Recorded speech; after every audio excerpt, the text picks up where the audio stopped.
भाभी, चाय P low. नीचे से ननद केतकी की चीखती आवाज से आंख खुल गई। घड़ी देखी, सिर्फ 7 बजे थे और इतने गुस्से भरी आवाज। पति करण पास ही बेखबर सोया था। वह भी उठते हुए यही बोला, अरे 7 बज गए, उठो उठो, केतकी ने चाय बना ली है। एक चाय ही तो बनाई है, बाकी घर के सारे काम मैं ही तो अकेले करती हूँ। सुबह सुबह तुम बहस क्यों करने लग जाती हो? तुम्हें उठा रहे हैं तो उठ जाओ। करण उनिंदी में बोला और फिर चादर तान खुद सो गया। गुस्सा तो बहुत आया, पर कर भी क्या सकती थी। खैर, बिना नहाए धोए साफ सूट पहने बिना सास के पास नहीं जा सकती थी। जल्दी जल्दी नहा धोकर नीचे पहुंची। सास के पांव छुए। वे बजाय आशीर्वाद देने के घड़ी देखने लगी। गुस्सा तो इतना आया कि अभी के अभी घड़ी उखाड़ कर फेंक दूं। शुरू शुरू में मायके में मेरी भाभी जब 8 बजे उठकर नीचे आती थी तो कभी कभार मम्मी कह देती थी, बेटा थोड़ा जल्दी उठने की आदत डालो। इस पर भाभी का खिसियाया चेहरा देखकर एक दिन मैं बोल पड़ी थी, मम्मी भाभी को गुस्सा आ रहा है, इन्हें कुछ मत कहो। भाभी हड़बड़ा गई थी। तब मुझे भाभी पर व्यंग करने में मजा आया था और अपनी मम्मी की नरमी पर गुस्सा। तभी ननद केतकी ने कहा, क्यों भाभी, मम्मी को इस तरह देख रही हो मानो खा ही जाओगी। मैं केतकी के व्यंग पर चौंकी। वह लगातार मेरा चेहरा ही देखे जा रही थी। अचानक मेरी भाभी मुझ में आ गई। मेरे शब्द गले में ही अटक गए। भाभी को भी ऐसी ही बेइज्जती महसूस होती रही होगी मेरे व्यंगों पर। चाय पी लो, केतकी झाड़ू लगा चुकी है। सास का स्वर शुष्क था। साथ ही केतकी ने ठंडी चाय मेरे हाथ में पकड़ा दी। मैं चाय को तेजी से सुरख कर उसके पीछे रसोई में लपकी। अगर मैं ऐसा नहीं करती तो सास बोलती, देख कैसे मजे ले लेकर चाय पी रही है, ताकि केतकी 2-3 काम और निपटा ले तथा इस महारानी को कोई काम ना करना पड़े। केतकी परात में आटा छान रही थी। चाय का कप सिंक में रखते हुए मैंने कहा, दीदी तुम तैयार हो जाओ, मैं नाश्ता बनाती हूँ। मेरे शब्द मुंह से निकलते ही केतकी परात छोड़कर रसोई से निकल गई, मानो मुझ पर एहसान कर दिया हो। मैंने चाय पिया या नहीं यह पूछना तो दूर की बात है। शुरू से ही सारा काम थमा दो, आदत पड़ जाएगी। ऐसी नसीहतें अक्सर रिश्तेदार व पड़ोसी दे जाया करती थी। मेरी मम्मी को भी मिली थी, पर मेरी मम्मी ने कभी अमल नहीं किया था। अगर थोड़ा बहुत अमल किया था तो मैंने, पर यही तो यहाँ तो शब्द दर शब्द अमल किया जा रहा है। जितनी तेजी से मेरा दिमाग अतीत में घूम रहा था, उतनी ही तेजी से मेरे हाथ वर्तमान में चल रहे थे। आटा गूंधा, आलू उबाले, चाय बनाई तथा दूध गर्म किया। इतने में केतकी नहा धोकर तैयार हो गई। सास बिस्तर पर बैठे बैठे चिल्लाने लगी, नाश्ता ना मिले केतकी तो यूं ही चले जाओ, देर मत करना। इसके घर में तो सोते रहने का रिवाज होगा। बता दो इसे कि यहाँ मायके का रिवाज नहीं चलेगा। जल्दी जल्दी दूध गिलास में डाला। आलू में मसाला डालकर उनके पराठे बनाने लगी। दूध व पराठे लेकर जैसे ही कमरे में पहुंची, केतकी मुझे देखते ही पर्स उठाकर जाने की तैयारी करने लगी। मैंने पूछा, दीदी नाश्ता कर लीजिए। केतकी ने कहा, देर हो चुकी है। एक तीखी निगाह मुझ पर डालकर वह तेजी से निकल गई। मेरी निगाह अचानक घड़ी पर पड़ गई। आधा घंटा पहले ही। क्या घड़ी क्या देख रही हो? सास ने घूरती निगाहों से देखा। मेरा मन घबराने लगा कि अभी करण को पता चलते ही वह सबके सामने मुझ पर बरस पड़ेगा। मैं निकल गई। दूसरे कमरे में महेश खड़ा था। सास की बड़बड़ाहट जारी थी, सुबह तक सोती रहती है। कितनी बार कहा है कि 6:15 बजे तक नहा धोकर नीचे आ जाया कर। परी परी सोती रहती है महारानियों की तरह। सुबह सुबह सास के तीखे व्यंग्यवाणों को सुनकर मेरा दिमाग भन्ना गया। भाभी नाश्ता बना हो तो दे दो। महेश के शांत स्वर से मुझे राहत मिली। हाँ हाँ लो ना। मैंने केतकी वाली प्लेट उसे थमा दी। केतकी ने नाश्ता नहीं किया। मेरी उतरी शक्ल देखकर उसने बात पलट दी। छोड़ो, एक मिर्ची वाला पराठा बना दो भाभी, जल्दी से। पर माँ को मत बताना कि ज़्यादा मिर्ची डाली है। महेश हाथ में प्लेट लिए मुस्कुराता हुआ सास के पास चला गया। अभी लाती हूँ। मैं खुश हो गई। पराठा बनाकर ले गई तो सास ने मेरी आहट सुनते ही बरबराना शुरू किया। महेश तुझे देर नहीं हो रही है? जल्दी खा और खा कर जा। नाश्ता तो आराम से करने दो मम्मी। लाओ भाभी। धन्यवाद, बस अब और मत बनाना। मैं वापस जाने लगी तो सास के शब्द कानों में पड़े। पराठे के लिए धन्यवाद बोल रहा है पागल। पागल है क्या? पर मुस्कुराते हुए महेश के नर्म शब्दों के आगे मेरे लिए सास के तीखे शब्दों के व्यंग्यवान निरस्त हो गए थे। क्या घर के बाकी लोग भी ऐसे नहीं हो सकते थे? मुझे याद है मायके में जब एक दिन भाभी मम्मी को दवा देकर हटी तो मम्मी बोली थी, जाओ बहू, जाकर सो जाओ, तुम थक गई होगी। मैंने मम्मी से पूछा था, दवा देने में वह थक कैसे जाती है? तुम इस तरह बोलकर भाभी को सिर चढ़ाती हो। मेरी नादानी पर मम्मी हंसी थी और बोली, हम बूढ़े लोग तन से थकते हैं और तुम जवान लोग मन में थक जाते हो। प्यार के दो बोल मन नहीं थकने देते। जब तू बड़ी हो जाएगी, तेरी शादी हो जाएगी, तब अपने आप समझ जाएगी। मम्मी की बातों पर मैं चिढ़ जाती थी कि वे मुझे बेवकूफ़ बना रही हैं, पर नहीं, तब मम्मी ठीक ही कहती थी। समझ शादी के बाद ही आती है।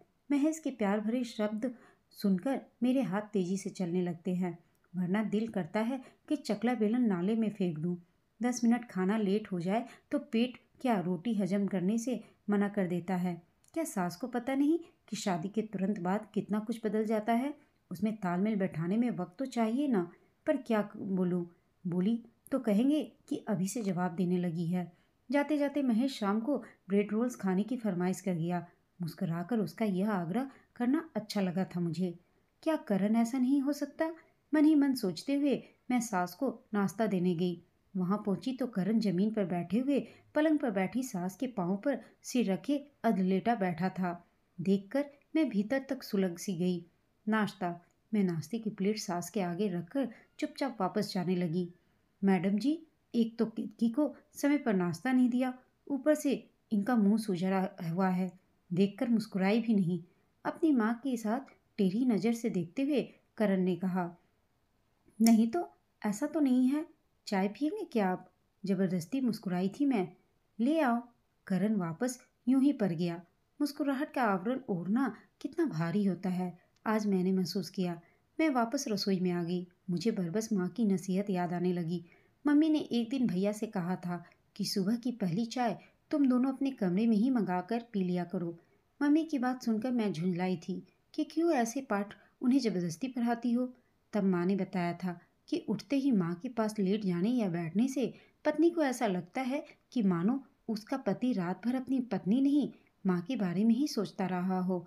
ऐसी सोच बिस्तर पर ही खत्म कर देनी चाहिए, तभी पति पत्नी एक दूसरे की इज्जत कर सकते हैं। माँ तो माँ है, पत्नी लाख चाहे पर बेटे के दिल से माँ की कीमत तो कम होगी नहीं। पर ऐसे में बहू के दिल में सास की इज्जत भी बढ़ती है। करण को सास के पैरों पर लिपटा देख मम्मी की बात सही लगने लगी। मुझे यही महसूस हुआ कि जैसे करण सास से कह रहा हो, माँ बस एक तुम ही मुझे इससे बचा सकती हो। करण के साथ जब मैं नाश्ता कर रही थी तो सास बोली, अच्छी तरह खिला देना, वरना मायके में जाकर कहेगी कि खाने को नहीं पूछते। करण अपनी माँ की बातों को सुनकर हंसने लगा और मेरा चेहरा कठोर हो गया। खाना पूर्ति करके मैं पोछा लगाने उठ गई। सारे कमरों में पोछा लगाकर आई तो देखा करण सास के साथ ताश खेल रहा है। मैं हैरान रह गई। मेरे मुंह से निकल गया, काम पर नहीं जाना क्या आपको? मुझे नहीं पता है। करण गुस्से से देखकर बोला। मैं समझ नहीं पाई कि आखिर मैंने ऐसा क्या कह दिया था। तुम्हें जलन हो रही है क्या हमें एक साथ बैठे देखकर? बेटा तुम जाओ, यह तो हमें इकट्ठा बैठा नहीं दे सकती। सास ताश फेंककर बिस्तर पर पसर गई। करण ने सास का मन मनाने के प्रयास से मुझे बहुत डांटा। मैं खामोशी बनी रही।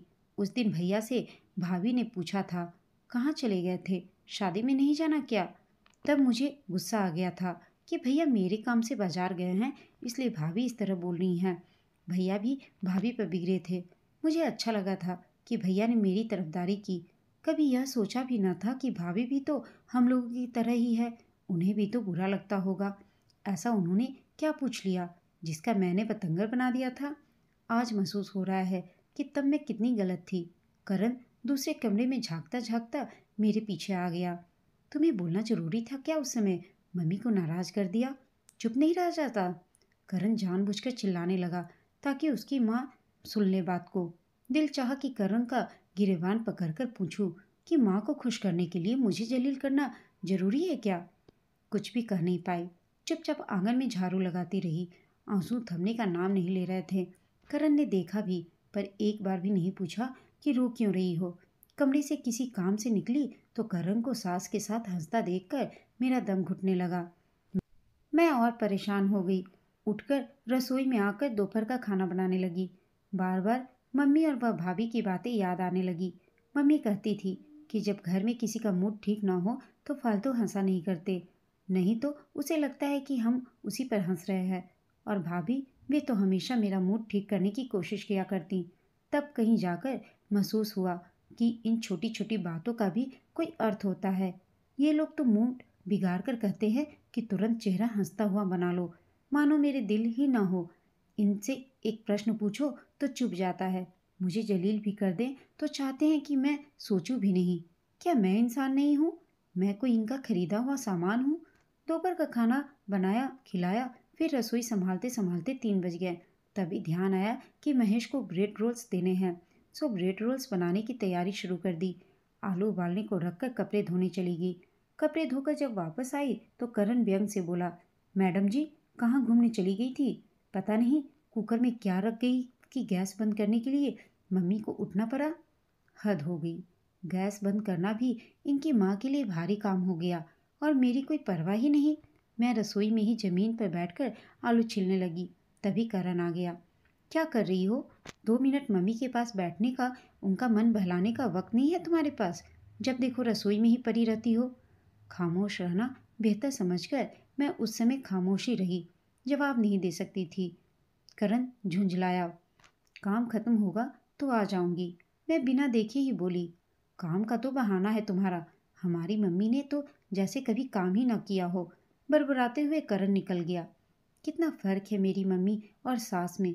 मेरी मम्मी मुझसे कहती थी कि भाभी का हाथ बटा दे, खाना रख दे, बर्तन उठा दे, फ्रिज में पानी की बोतल रख दे, सबको दूध पकड़ा दे, साफ बर्तन संभाल दे। इन छोटे छोटे कामों से ही भाभी को इतना वक्त मिल जाता कि वे मम्मी के पास बैठ जाती। इन्हीं कामों के लिए भाभी कभी मेरी तारीफ करती तो मैं सोचती कि भाभी अपने को ऊंचा साबित करने की कोशिश कर रही हैं, पर नहीं, भाभी ठीक कहती थी। यहाँ पर पानी का गिलास भी सबको बिस्तर पर लेटे लेटे पकड़ाओ, फिर नौकर की तरह खड़े रहो खाली गिलास ले जाने के लिए। अगर एक कप व एक बिस्किट चाहिए तो नौकरों की तरह ट्रे में हाजिर करो, वरना बेसब्री का खिताब मिलता है और मायके वालों को गालियाँ। करण और सास को चाय व ब्रेड रोल्स देकर हटी तो महेश आ गया। महेश को चाय देकर हटी तो केतकी आ गई। वह आते ही सो गई। बिस्तर पर ही उसे चाय पानी दिया। केतकी के तो ऑफिस में एक बॉस होगा, पर यहाँ तो मेरे 4 बॉस हैं। किस किस की सेवा करूं? मैं रात का खाना बनाती खिलाती रही। इन सब का ताश का दौर चलता रहा।